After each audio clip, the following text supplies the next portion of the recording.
That's the only guy to his credit who used to talk about quite a lot was Bruce Scott. You know, Bruce Scott. Yeah. Barely anybody talks about it. I mean, it's almost as if they don't like.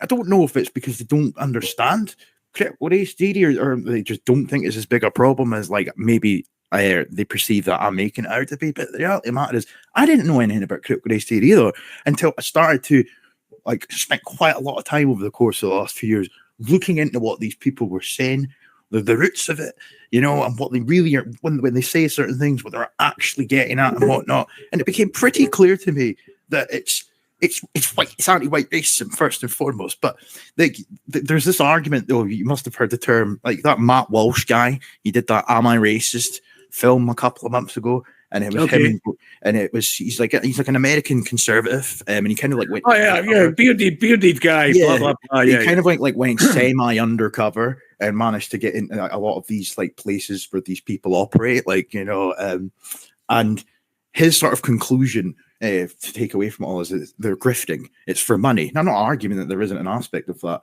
but I think that's getting away from the point. These people hate white people, you know, like it's not just about money. They're making money out of it. Don't get me wrong, but you know that's the point that I wish that like people would just like, it's not just a grift. But the second thing as well about schools is this as well.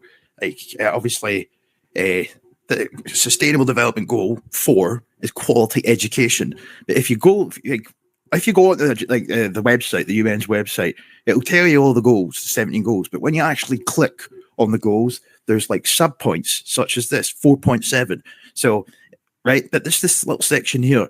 By 2030, ensure that all learners acquire the knowledge and skills needed to promote sustainable development, including, among others, through education for sustainable development and sustainable lifestyles, human rights, gender equality, promotion of a culture of peace and non-violence, global citizenship, and an appreciation of cultural diversity and of culture's contribution to sustainable development.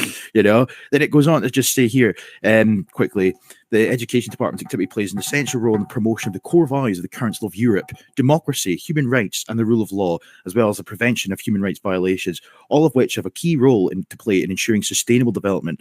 In this context, education is increasingly seen as a defense against the rise of violence, racism, extremism, xenophobia, discrimination, and intolerance. Like, all the bullshit that they learn in schools nowadays comes directly from these fucking goals, in my opinion, or for the most part anyway. I mean, Scotland, one of the first countries, thanks to Nicola Sturgeon, signed Scotland up to these goals. And as a consequence of that, we've got global citizenship education in our schools, and we've got learning for sustainability. You've got to hand it to them, though, that under the guise of Scottish nationalism, because I don't believe that, that nationalists